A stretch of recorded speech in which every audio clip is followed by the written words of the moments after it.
Oh.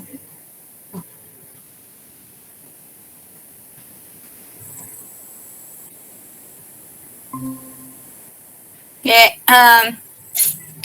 kita udah satu di live session yang ketiga.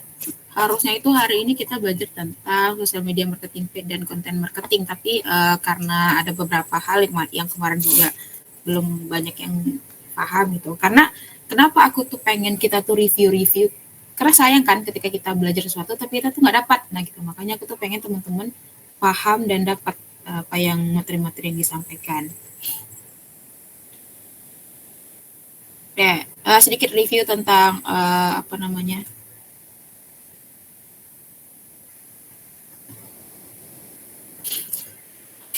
sedikit review tentang kegiatan materi kita pada pekan-pekan sebelumnya, pekan-pekan sebelumnya, kayak berpekan-pekan ya, pada yang sebelumnya. Yaitu kita belajar tentang fundamental digital marketing dan customer journey. Nah, yang kenapa sih aku tuh pengen kita tuh belajar ini, karena kita biar satu satu pola pikir dulu, satu mindset dulu, fundamental digital marketing itu apa, lalu customer journey itu apa, yang nantinya ini akan menjadi step dan menjadi panduan kita, guideline kita ketika kita mengerjakan proyek dan memahami materi-materi selanjutnya. Nah, selanjutnya kemarin kita ada belajar tentang model digital marketing, yang model digital marketing itu ada yang berbayar dan ada yang organik. Nah, kita sudah tahu jenis-jenis apa aja yang berbayar, jenis apa-apa aja yang organik gitu. Karena sebenarnya spesifikasi pembahasan kita di bootcamp ini adalah sosial media manajemen, tapi aku kasih pengantar-pengantar fundamental digital marketing supaya lebih lebih paham lagi. Nah, itu juga kenapa pembahasan tentang SEO, tentang SEM itu tidak terlalu dibahas di sini, karena kita tuh lebih spesifiknya ke sosial media manajemen. Jadi bagian dari digital marketing itu sosial media manajemen. Nah, itu yang kita fokuskan. Nah, yang beberapa hari yang lalu kita membahas tentang sosial media manajemen. Yang hari ini juga kita akan mereview itu dan melanjutkan pembahasannya, karena kemarin ada 5 pokok pembahasan tapi baru terbahas 2 itu. Nah, sebelum itu aku mau kasih tahu juga tentang project timeline-nya. Jadi dalam kelas bootcamp ini kita ada 3 project nantinya yang saling berkaitan. Yang project ini saling berkaitan, dari yang pertama, kedua, ketiga itu saling hubung-menghubung gitu.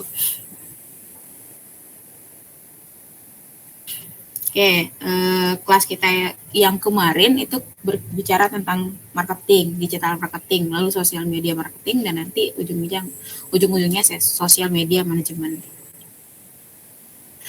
Nah, jadi di dalam dunia digital marketing itu kan banyak jenisnya, salah satunya sosial media marketing. Nah, sosial media marketing ini di dalamnya lagi ada sosial media manajemen. Bagaimana ketika kita sudah mengkonsepkan, membuat strategi bagaimana menjual produk dan jasa di dunia digital, kita juga bagaimana memanajemen sosial media yang merupakan bagian dari sosial media marketing tadi. Nah, seorang sosial media spesialis atau sosial media marketer kerjanya tuh apa sih? Nah, kerjanya itu menentukan planning marketing bisnis di sosial media. Jadi seorang sosial media spesialis akan membuat planning marketing bisnis di sosial media. Makanya tugasnya itu awalnya itu diperkenalkan customer journey itu untuk kita mempermudah jalannya kita membuat planning marketing di sosial media. Makanya seperti yang aku sampaikan kemarin, project kita ini sambung menyambung dari yang pertama sampai yang terakhir. Lalu sosial media marketer itu apa kerjanya? Mengidentifikasi target audience. Nah, target audience ini adalah segmentasi pasar yang udah kita coba breakdown kemarin. Demografis, psikografis yang kemarin, mengidentifikasi target audience. Selanjutnya, sosial media marketer itu tugasnya menentukan channel sosial media yang sesuai dengan target perusahaan. Jadi biasanya seorang sosial media spesialis atau orang yang nanti akan dapat project menghandle sosial media itu dia yang akan menentukan channel sosial media yang sesuai dengan target perusahaan. Jadi sebelum sebelum apa ngerjain project perusahaan itu biasanya nanti dia akan banyak berdiskusi tentang perusahaan itu. Nah, kenapa itu yang aku masukkan ke apa namanya ke materi pertama kita mengenai customer journey dan bagaimana kita membreakdown jika ada perusahaan, apa tujuan perusahaan itu, apa namanya targetnya. Nah, karena nanti kita akan menentukan channel sosial media sesuai dengan target perusahaan.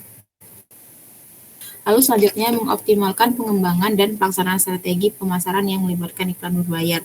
Nah, jadi seorang social media marketer juga nanti akan memutuskan atau membuat strategi pemasaran iklan yang berbayar yang mana yang mau dia gunakan, seberapa banyak uangnya, lalu bagaimana. Nah, ini nanti karena materi kita yang kemarin itu belum clear, aku clearkan dulu, nanti kita akan ada sesi selanjutnya mengenai iklan berbayar. Selanjutnya adalah menganalisis data untuk mengukur kinerja kampanye yang dia buat. Channel sosial media marketing. Nanti setelah materi ini nanti kita akan nyambungkan dan review materi yang sebelumnya karena ini saling terkait gitu, hampir-hampir sama juga. Jadi sebelum kita nih mau membuat strategi sosial media marketing, kita harus tahu dulu channel-channel apa aja yang ada di sosial media. Platform-platform apa aja yang sesuai dengan target kita, karakteristik platform itu sesuai dengan target kita gitu. Nah, untuk itu kita harus tahu dulu channel sosial media marketing berserta karakteristiknya. Itulah kenapa kan kalau misalnya ada di meme itu keluar fitur baru di satu platform gitu kan, itu menambah pekerjaan sosial media marketer atau sosial media spesialis karena dia harus tahu fitur-fitur di setiap channel yang mau dia masukin. Ada banyak platform, tapi kita akan bahas yang kita familiar dan semuanya familiar sih sebenarnya. Kalau misalnya kita anak milenial pasti tahu gitu kan. Yang pertama adalah Facebook. Nah, jumlah pengguna Facebook itu udah mencapai 83,8%. Jadi hal yang pertama sebelum kita memutuskan untuk menggunakan platform yang mana, kita harus tahu nih pengguna dari masing-masing platform itu berapa banyak sehingga kita bisa menentukan strateginya. Oh, kalau yang di sini gimana, kalau yang di platform ini gimana. Yang pertama mengenai pengguna. Nah, Facebook itu penggunanya udah mencapai 83,8%. Jadi rata-rata orang di dunia ini udah pakai Facebook. Jadi kita tahu bahwa Facebook ini mungkin bisa jadi salah satu platform yang bisa melancarkan strategi-strategi marketing kita. Tapi nanti disesuaikan juga dengan jenis usaha kita juga dan target pasar kita juga. Nah, karakteristik platformnya adalah dia menyediakan foto, video hampir sama dengan Instagram karena kan satu ini ya, udah jadi satu perusahaan dengan Instagram, WhatsApp gitu kan. Nah, fitur-fitur yang dia berikan ada Facebook Page, Facebook Groups, dan Facebook Ads. Yang fitur-fitur ini kita bisa gunakan untuk melancarkan strategi marketing kita. Kayak misalnya Facebook Groups. Kan banyak tuh grup-grup yang nantinya bisa kita masukin iklan-iklan yang sesuai. Nah, selanjutnya Instagram. Instagram ini penggunanya rata-rata usianya 16 sampai 64 tahun. Mungkin yang usia 50 ke atas itu dikit ya kalau di Instagram. Palingan 16 sampai yang usia 50 sampai 64 sekian persen dari jumlah penggunanya.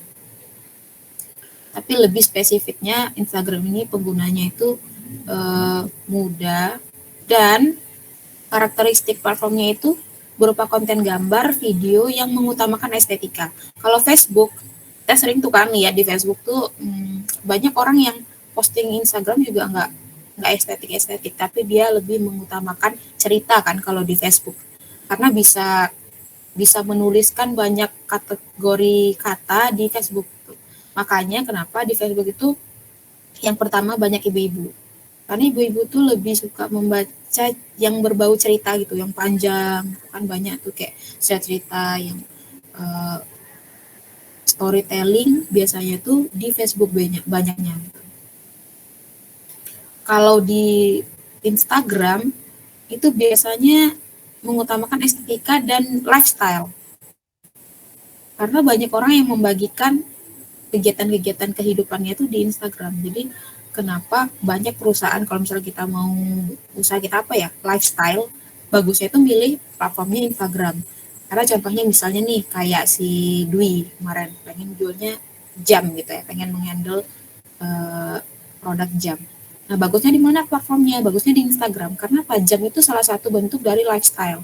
Jadi ketika orang menggunakannya, mereka bisa memamerkannya di Instagram, bisa mempostingnya di Instagram gitu. Dan banyak orang juga yang akan terkait dengan Instagram ketika dia menggunakan barang-barang yang berkaitan dengan lifestyle. Jadi untuk produk yang berbau lifestyle biasanya tuh banyaknya di Instagram. Nah, fitur-fitur dari Instagram tuh banyak sebenarnya. Ini hanya beberapa dari fitur-fitur Instagram yang aku cantumin di sini. Contoh yang pertama Instagram Feed ya, tahu lah ya. Reels kalau dulu Instagram video aja, tapi sekarang udah Reels karena ikut-ikut TikTok gitu kan. Karena kan sebenarnya semua platform itu melihat ini, melihat peluang pasar kan. Karena pasarnya banyak orang lagi sukanya di video, makanya Instagram buat fitur Reels. Ada fitur story, kolaborasi, DM, promoted content. Jadi setiap sosial media spesialis harus paham semua fitur-fitur yang ada di platform yang dia mau masukin. Nah, jadi ini juga pertanyaan gitu kan. Jadi kalau misalnya kita mau memarketingkan sesuatu, itu harus satu platform aja atau bisa lebih? Nah, bisa lebih gitu. Tapi ya tantangannya kita harus tahu di berbagai macam platform itu apa aja fitur-fitur yang bisa kita manfaatkan untuk melancarkan strategi marketing kita. Nah, ada TikTok. TikTok ini lebih penggunanya lebih ke orang yang remaja hingga dewasa itu dengan rentang umur 16 sampai 24 tahun. Karena kan tapi sekarang kayaknya usia 35 sampai 50 juga udah menggunakan TikTok gitu kan. Tapi lebih banyaknya anak-anak yang masih berumur apa namanya? Remaja hingga dewasa itu.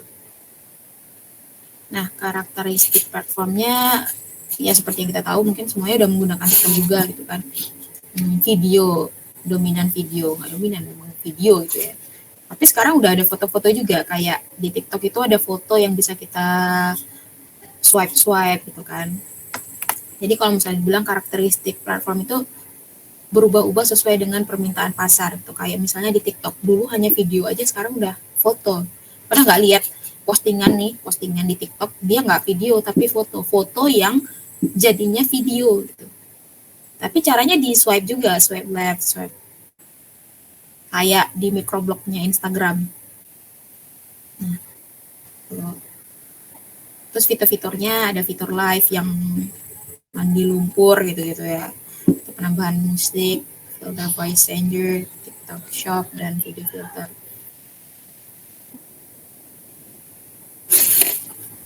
Selanjutnya YouTube. YouTube. Nah, kalau YouTube ini karakter platformnya kan dia video, tapi video yang berdurasi panjang. Tapi karena kebutuhan pasar itu kadang ada video pendek, platform fitur dari YouTube juga salah satunya ada short video kan. Tapi YouTube lebih spesifik ke video yang durasinya lumayan panjang dan penggunanya yang lebih lebih general gitu. Kalau TikTok biasanya penggunanya kan remaja hingga dewasa. Tapi kalau YouTube itu penggunanya general, semua orang pasti ngelihat YouTube dan YouTube adalah salah satu platform besar yang memungkinkan kita untuk melancarkan strategi sesuai dengan kemampuan dari perusahaan gitu dan sesuai dengan target juga. Nah, kalau menurut kalian apa lagi nih platform yang bisa digunakan? Ada sih sebenarnya banyak lagi WhatsApp gitu. Sekarang udah WhatsApp udah bisa beriklan juga karena udah connect ke Meta gitu kan, udah bergabung ke Meta. Bisa dari ini juga apa namanya? dari Telegram, banyak orang yang buat kelas di Telegram gitu kan. Jadi platform dengan segala karakteristiknya. Kenapa kita harus tahu karakteristiknya? Karena dari karakteristik itu kita bisa menentukan strategi konten, strategi pemasaran, juga apa ya, bentuk bisnis lain yang bisa kita lakukan di masing-masing platform. Kayak di Telegram sekarang banyak yang buat kelas kan. Bahkan di apa ya, di TikTok juga ada kelas berbayar yang bentuknya itu video gitu. Nah, jadi memanfaatkan fitur-fitur yang ada di masing-masing platform untuk bisa kita kembangkan menjadi jenis bisnis baru atau bahkan jenis marketing baru. Itulah kenapa setiap sosial media spesialis harus selalu update mengenai platform-platform yang ada serta fitur-fitur yang ada itu, karena setiap platform pasti akan sering mengupgrade fitur-fiturnya. Oke, tadi kita bicara tentang channel media sosial. Selanjutnya adalah produksi konten. Content production itu konten marketing. Yang tujuannya sebenarnya, tujuan konten itu adalah untuk mempromosikan bisnis kan. Tapi dibuat sekreatif mungkin sehingga tujuan untuk mempromosikannya itu terlihat soft selling dan hard selling gitu. Kalau soft selling dia sebenarnya mempromosikan bisnis dia tapi nggak terlalu kelihatan. Tapi kalau hard selling dia mempromosikannya memang tujuannya untuk penjualan. Gitu. Yang mana konten ini dikelola untuk meningkatkan exposure dan engagement. Engagement itu hubungan antara hubungan antara produsen dengan konsumen melalui sosial media. Ya, kita bicara tentang pembuatan konten. Dulu awal aku berkecimpung di dunia sosial media manajemen, aku bingung gitu kan waktu buat konten. Gimana ya buat sebuah spesifikasi di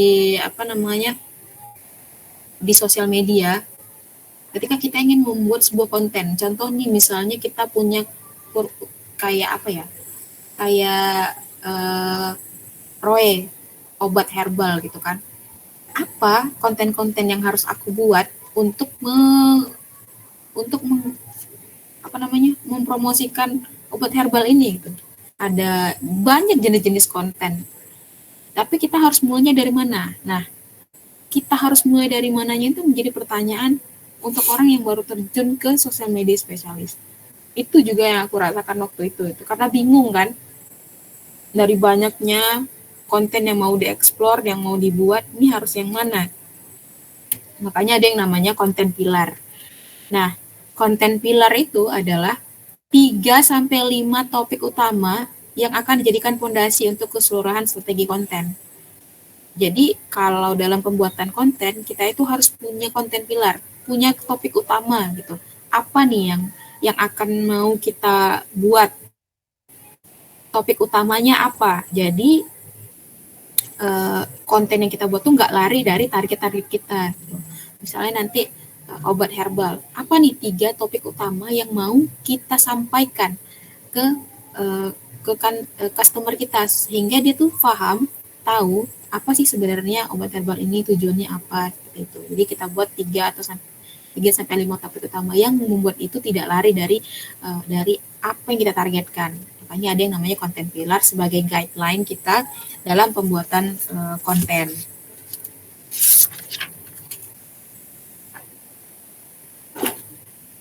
Nah, jenis-jenis konten pilar itu ada 4. Promosional, entertainment, educational, sama conversational.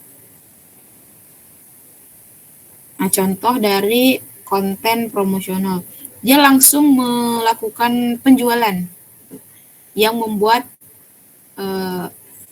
customer itu tertarik dengan produk atau layanan yang diberikan. Jadi memang langsung sebuah konten yang berisikan informasi tentang produk yang tujuannya itu mempromosikan produk yang ada. Contohnya itu kan yang ada di sini Galaxy Tab 6, S6. Langsung diberikan informasi-informasi tentang ini produknya itu apa fitur-fiturnya, itu apa tujuannya, apa yang ada di dalam apa namanya produk ini gitu. Sehingga memang tujuannya untuk menarik si followers atau si audiens ini untuk membeli membeli produknya. Nah, selanjutnya ada konten entertainment. Nah, konten entertainment ini biasanya isinya kayak meme, giveaway yang apa namanya? Yang tujuannya itu untuk membangun engagement ke followers gitu. Biasanya kalau lucu-lucu itu memancing orang untuk komen, bagikan ke yang lain gitu kan. Sehingga meningkatkan engagement yang ada di sosial media. Nah, selanjutnya educational, yaitu ya konten-konten yang berisi tentang edukasi, fitur, manfaat, dan bagaimana produk itu dipakai gitu, manfaatnya apa. Dan ini kebanyakan educational itu di YouTube karena kan memang membutuhkan durasi yang panjang. Tapi ini tergantung kita sih. Kita bisa mendistribusikan konten ini kemana aja. Misalnya kalau kita mau educational tapi maunya di TikTok bisa aja kan. Sekarang banyak banyak juga konten-konten edukasi yang ada di TikTok. Itu tergantung kita maunya jenis konten yang mau kita produksi itu apa, bentuk distribusinya apa dan kemana. Ini hanya jenis-jenisnya aja gitu kan, yang bisa menjadi guideline kita kalau mau membuat sebuah konten gitu. Aku mau buat konten entertainment, educational, atau promosi. Kita bisa buat tiga-tiganya dalam bentuk yang berbagai macam. Oke, yang pertama tadi tentang channel media sosial sudah kita bahas, produksi konten sudah kita bahas. Nah, untuk yang produksi konten ini pembahasan sebelumnya udah ada juga kan. Ini adalah tambahan dari apa namanya? Ini adalah tambahan dari materi sebelumnya mengenai produksi konten. Yang kali ini kita bahasnya tentang konten pilar, bagaimana kita punya guideline dalam membuat konten. Gitu. Selanjutnya waktu distribusi konten. Ketika kita membuat sebuah konten, kita udah pilih nih platformnya, kita udah tahu guideline-nya, kita mau buat jenis konten yang apa, edukasi, entertainment, atau promosi. Kita udah, nah, waktunya kapan nih kita ngunggahnya itu, karena ini akan sangat bergantung pada engagement. Misal nih, Dwipa, buat konten udah bagus, diposting jam 6 pagi, otomatis engagementnya rendah. Karena apa? Karena orang waktu jam 6 pagi itu lagi siap-siap mau pergi ke kantor gitu. Makanya ketika kita udah buat strategi, kita harus waktu itu adalah salah satu hal yang harus dipertimbangkan ketika kita ingin menggugah sebuah konten. Dan ini sebenarnya bisa kita lihat uh, di masing-masing platform kayak Instagram. Instagram sudah menyediakan insight untuk kita tahu bahwa si audiens kita ini, niche kita, followers kita itu waktu yang efektif kita apa namanya memposting sebuah konten itu jam berapa gitu. Dan setiap setiap sosial media itu beda-beda itunya peak hoursnya. Ada yang malam, ada yang siang, ada yang pagi, ada yang sore gitu. Jadi seorang social media spesialis harus tahu jam berapa, di jam-jam berapa aja kontennya itu sering dikonsumsi oleh audiensnya. Dan masing-masing audiens juga beda-beda gitu. Misalnya si A punya konten ini gitu. Waktu pengunggahan kontennya dengan yang lain tentu beda juga sesuai dengan audiens masing-masing.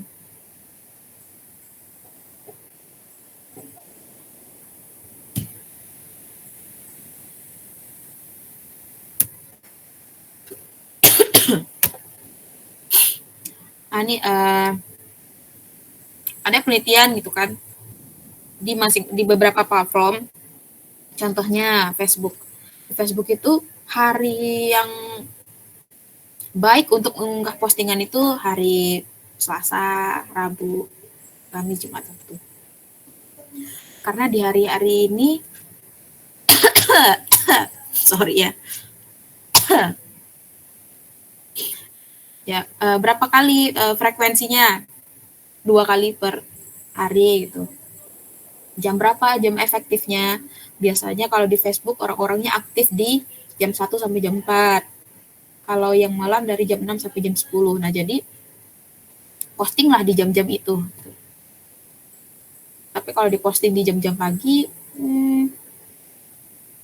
akan tidak efektif.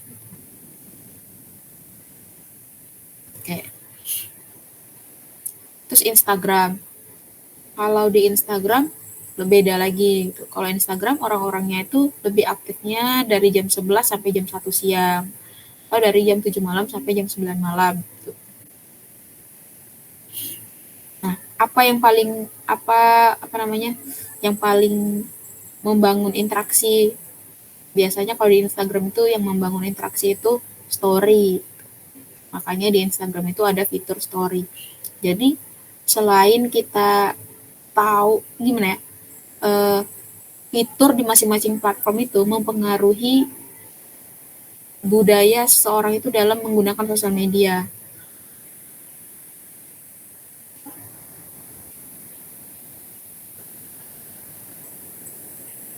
Oke, kita tadi udah bahas tentang channel media sosial, terus bagaimana memproduksi konten, lalu waktu distribusi konten. Nah, selanjutnya adalah bagaimana kita menilai, mengukur efektivitas performa konten kita.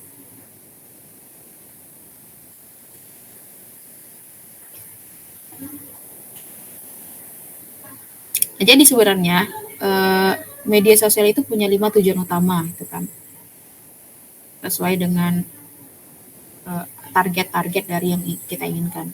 Tapi ada 5 tujuan utama media sosial. Yang pertama itu adalah brand atau produk awareness. Bagaimana orang si konten-konten kita ini bisa membuat orang mengerti dan tahu tentang produk kita. Selanjutnya ada community engagement, yang memang sosial media itu dibuat untuk interaksi antara si audiensnya, interaksi antara si perusahaan dengan audiensnya, penggunanya gitu. Biasanya untuk yang community engagement ini berisi orang-orang yang memang udah tahu produknya gitu. Terus content distribution, ya berisi tentang edukasi-edukasi. Jadi ini jenis kontennya lebih ke edukasi gitu kan, karena dia ingin mengedukasi orang-orang mengenai produk dan jasa yang dia berikan. Ada juga media sosial yang tujuannya itu memang untuk jualan gitu, memang yang semuanya jualan gitu, tapi ini yang lebih ke hard sellingnya gitu, memang dia memberikan informasi-informasi tentang penjualannya, kayak promosi-promosi gitu. Lalu ada yang memang tujuan media sosialnya itu untuk customer support gitu. Yang dia tuh buat sosial media tuh cuman untuk ngasih tahu informasi tentang kayak misalnya nih PLN pengen berinteraksi dengan audiensnya. Dia buatkan sosial medianya khusus untuk customer support. Jadi kita bisa mengukur efektivitas sebuah sosial media itu tergantung dengan tujuan dari kita membuat itu juga. Jadi pengukurannya itu sesuai dengan target kita membuat sebuah sosial media. Nah, contoh untuk sosial media yang memang diperuntukkan untuk brand atau produk awareness, biasanya itu lebih menekankan informasi fitur, keunggulan kompetitif atau diferensiasi merek. Contohnya nih, Unilever. Unilever buat sosial media yang tujuannya itu untuk informasi fitur, keunggulan dari produk dia, terus merek-merek apa namanya, perbedaan merek dia dengan merek orang lain gitu. Jadi ketika kita apa namanya ingin mentargetkan atau membuat branding di sosial media, kita harus tahu nih tujuan dari kita membuat sosial media ini apa gitu kan. Sehingga nanti dari tujuan itu kita bisa tahu apa namanya, indikator efektivitas dari sosial media kita tuh berhasilnya di mana gitu. Nah, contoh kalau misalnya untuk brand atau produk awareness, karena kita menekankan informasi fitur atau keunggulan dari produk kita, otomatis indikatornya adalah kita bisa lihat ini nih berhasil atau tidaknya itu dari jumlah reach dan jumlah impresi. Reach itu adalah jangkauan dari konten yang kita buat. Jadi misalnya kita buat konten nih, itu kalau di Instagram kita bisa lihat di insight. Kita bisa lihat misalnya di satu konten yang kita buat itu mencapai jangkauannya seberapa banyak dan impresinya seberapa besar.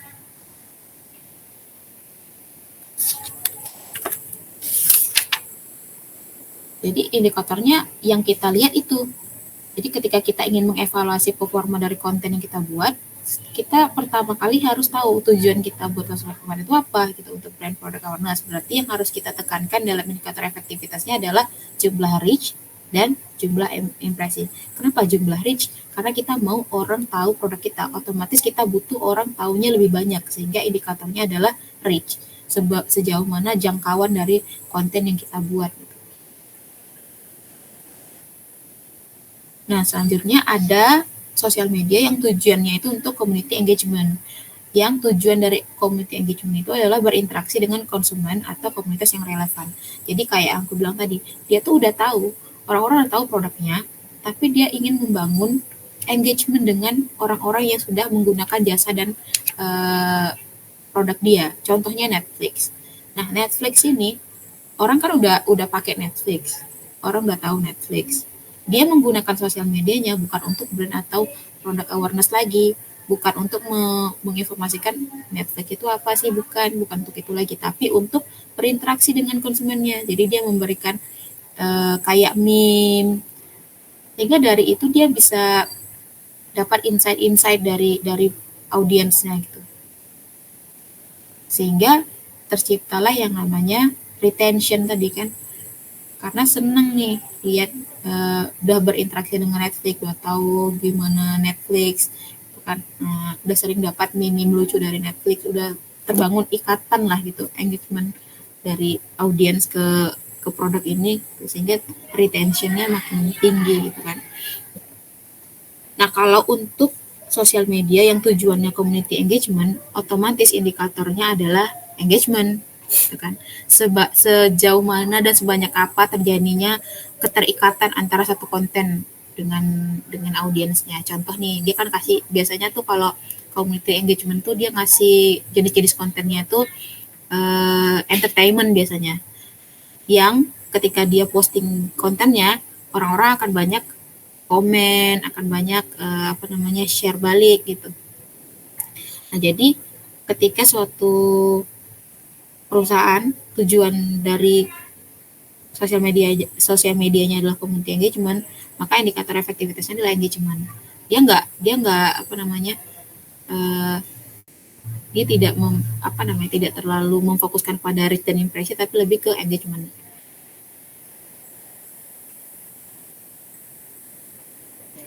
Nah, selanjutnya content distribution. Ada yang tujuan dari sosial media itu memang content distribution untuk informasi-informasi, contohnya di Kompas itu. Karena kan Kompas memang media yang dibuatkan untuk edukasi gitu kan. Jadi tujuan dari sosial medianya memang untuk mendistribusi konten informasi dan pengetahuan. Nah, untuk jenis-jenis konten untuk tujuan sosial media seperti ini, indikator efektivitasnya biasanya reach, impression, dan follower. Jadi Kompas kan sebuah perusahaan, dia butuh nih sosial media untuk menyebarkan informasi yang sebenarnya dia juga untuk menambah followers, yang nantinya dari followers ini akan menjadi konsumen dari produk dia gitu. Jadi makanya indikator efektivitasnya itu jumlah reach, impression, dan follower. Kenapa reach dan impression? Karena dia menyebarkan informasi, dan dia juga butuh untuk orang tahu banyak tentang informasi yang dia berikan. Nah, selanjutnya ada tujuan dari sosial media itu lead atau sales generation, yang memang dia tuh mengkomunikasikan pesan promosi. Nah, contohnya Shopee. Shopee punya marketplace. Dia buatkan sosial medianya untuk menginformasikan promosinya. Mengkomunikasikan dia lagi ada promosi apa nih, yang memang tujuannya itu untuk orang tahu bahwa di marketplace dia itu lagi ada promosi ini loh. Gitu. Dia nggak lagi memberikan informasi tentang edukasi, tapi lebih ke promosi, lebih banyak karena tentang promosi. Makanya kalau kita buka Instagramnya Shopee itu isinya tentang promosi-promosi produk-produk. Karena memang tujuan dari sosial medianya adalah lead or sales generation. Nah, indikator efektivitasnya apa? Indikator efektivitasnya adalah DM. Karena mereka kan promosi. Nah, karena promosi, jadi indikator efektivitasnya adalah ketika yang konten ini, satu campaign atau satu konten ini bisa membawa orang ke DM atau website visit. Orang bisa buka Shopee gitu. Atau misalnya orang bisa langsung ya ke website dia, ke marketplace dia. Jadi makanya indikator efektivitas sebuah sebuah sosial media atau konten itu dinilai dari tujuannya juga. Tujuan dari sebuah sosial media itu apa? Gitu. Ada perusahaan yang membuat sosial media itu untuk customer support. Contoh nih, perusahaan PLN gitu. Dia membuat sosial media, dia butuh sosial media spesialis. Untuk sosial media spesialis ini membuatkan strategi untuk bagaimana PLN ini bisa memberikan layanan pada konsumennya. Nah, indikatornya apa berarti? Kalau indikator efektivitas sebuah media sosial yang tujuannya untuk customer support pastinya adalah jumlah masalah yang terselesaikan atau sentimen audiens. Jadi biasanya beberapa perusahaan yang uh, tujuannya adalah customer support pasti berisikan informasi-informasi tentang hal-hal yang biasa ditanyakan oleh customernya, penggunanya. Nah, itu dia. Jadi indikator efektivitas sebuah sosial media itu dilihat dari tujuannya. Ini seperti itu.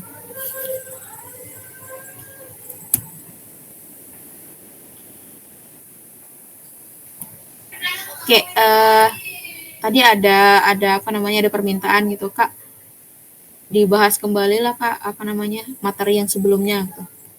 Jadi makanya di sini aku masukin lagi materi yang sebelumnya. Sebelumnya kita bahas sosial media manajemen. Kalau ini tadi kan sosial media marketing. Yang sosial media manajemen itu adalah bagian dari sosial media marketing yang fokusnya untuk mengelola media sosialnya.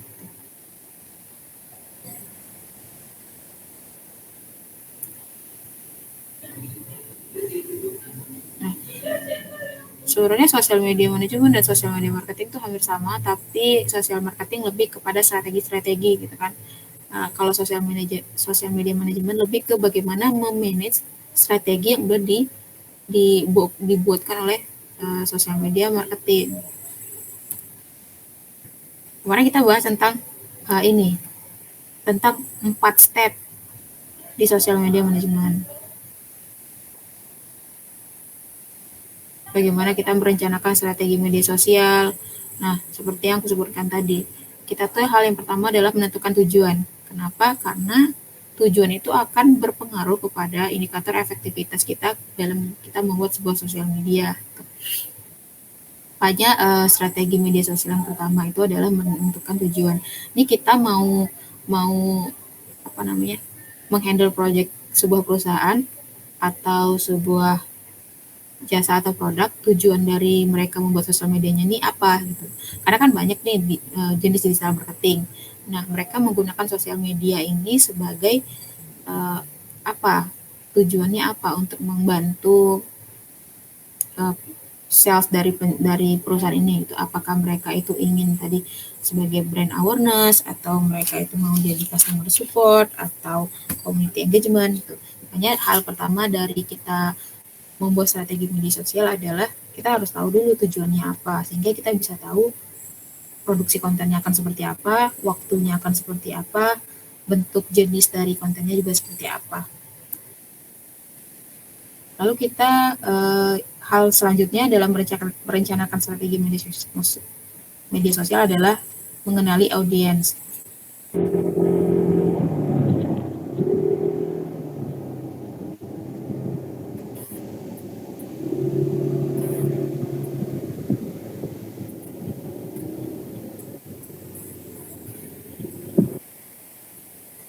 Ya, lanjut ya.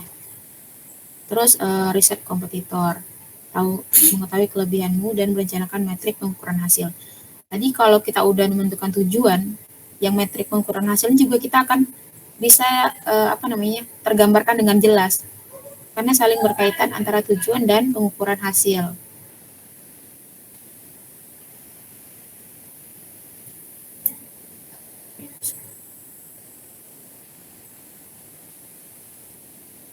Selanjutnya adalah pembahasan tentang mengelola konten. Tadi kita juga ada bahas sebelumnya yang di konten pilar. Itu menentukan platform apa, unggulan kita apa, terus membuat konten kita berdasarkan dari konten pilar yang udah kita buat sendiri gitu. Jadi kita mau sebuah sebuah platform ini, di platform ini konten apa aja yang mau kita distribusikan, jenisnya apa, tujuannya apa. Nah, kenapa kita harus belajar tentang kalender konten? Jadi kalender konten itu membantu kita untuk mengguide kita dalam memproduksi sebuah konten dan strategi konten yang kita distribusikan di sosial media yang udah kita pilih.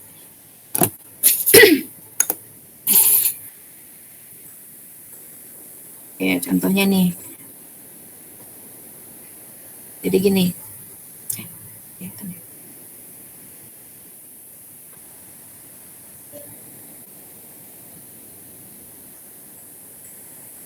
Nah, jadi dari semua pembahasan kemarin, udah dari digital marketing, customer journey, lalu kita paham tentang sosial media manajemen, sosial media marketing.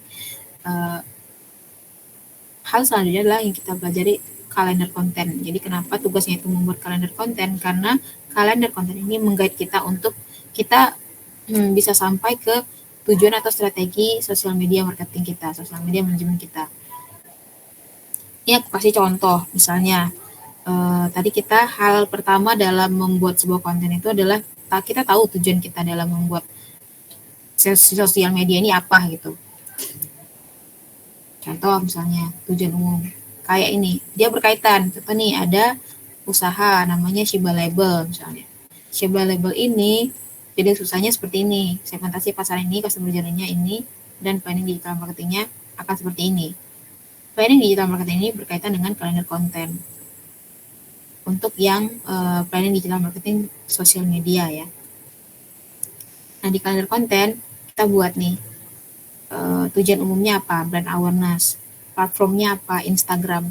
Karena ya hal yang kedua yang kita lakukan ketika kita udah kita mengetahui tujuan dari sosial media yang mau kita handle adalah platformnya apa, Instagram. Terus jenis kontennya apa, edukasional, entertainment, atau promosi.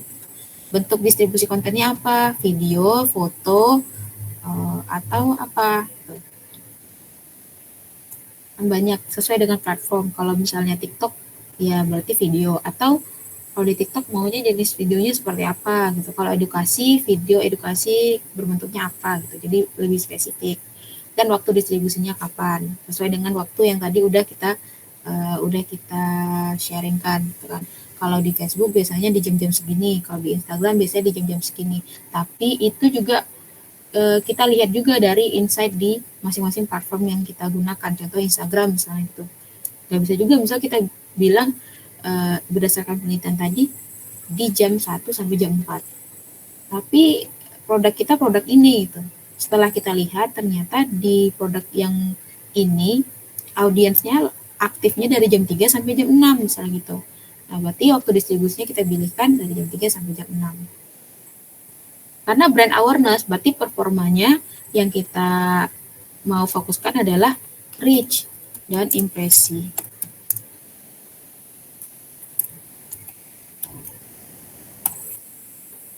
Strategi ini nanti strateginya berkaitan dengan ini mau di paid atau dia jadi organik aja. Di sini makanya dikosongkan, nanti kan kita belajar tuh sosial media marketing paid. Dia butuh, kita udah buat nih strategi kontennya. Nanti konten ini mau kita buat dia beriklan berbayar atau enggak gitu, untuk mempush reach dan impresinya. Karena performa dari dari konten ini adalah reach dan impresi, berarti strateginya apa untuk mempush reach-nya? Apakah dengan iklan, dengan hashtag, dengan apa gitu. Mungkin itu aja dari aku untuk malam hari ini. Karena ini kemarin udah dikasih tugas, aku ingin tahu apakah udah ada yang mencoba untuk membuat sebelum aku kasih bagan ini atau gimana? Kalau dari Wi belum Kak. Belum. Faiz, Udah Kak, tapi bagian-bagiannya sampai target doang sih. Waktu distribusi performa strategi belum sih. Belum sampai sana. berarti Kemarin terakhir sampai target. sampai target. Ya. Boleh sharing kan nggak? Biar kita lihat.